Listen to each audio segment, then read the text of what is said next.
Mike Renner, J.P. Acosta from CBS Sports Pushing the Pile. Their takeaways from the Browns-Lions game. And for the Cleveland Browns, this felt like their Russell Wilson moment, where it's just like, this is enough. We can't.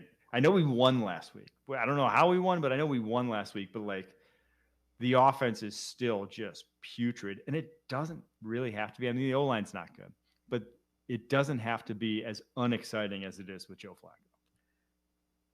The interception Joe Flacco threw to Kirby Joseph might be one of the worst interceptions I've ever seen. There isn't a Brown in the area. 500. It felt like Kirby Joseph was catching a punt.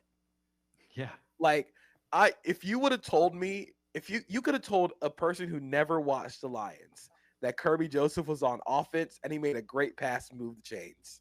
He made a great catch to move the chains, first down Lions, because there was nobody in that area.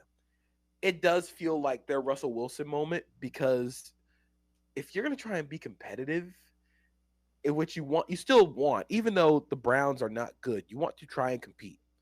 You can't compete with a guy who was actively throwing the game away. So I expect Dylan Gabriel to start soon.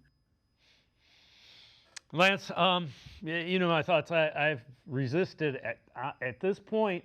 If you're seeing, and we don't get to see, and nobody gets to see a huge portion of the practice. If Kevin Stefanski sees enough with Dylan Gabriel, I certainly would understand them making the switch at this point. The thing you would expect from Flacco is take care of the ball, get us in the right situations. It's not happening enough. Well, there's two things. One is I'll go over the play here because I broke that play down this morning for a long time, and I kind of think I have a hand on the play. But the thing about a quarterback position, I've said this to you before, gets too much blame, too much credit. However, if you're struggling on offense, sometimes making a change at quarterback is just not always about how bad the quarterback's playing. The one thing that's happening right now is that they have too many drops.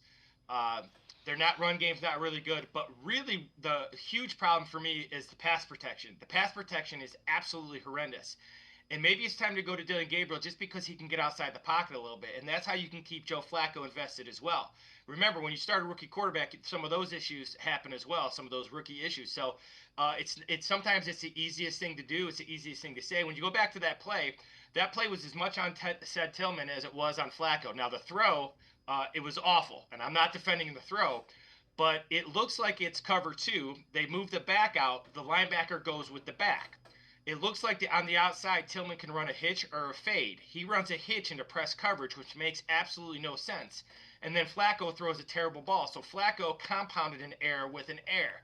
But once again, that's one of those things that is totally on the quarterback because it's a bad throw. But the receiver did not run the right route either. So maybe he knocks the ball down, and then it's all on Flacco. You can say that was a terrible throw. Now, it was because he threw it up there and it was bad, but as a coach, I'm looking at it going, we had a lot bad there. We had bad pass protection. We had a bad route by the receivers.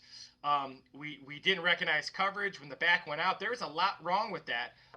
Flacco made it worse by throwing it at the end, but there's just right now there's just something missing. And sometimes the quarterback, you don't get a big change of how things are going moving a guard. Sometimes it's got to be the quarterback.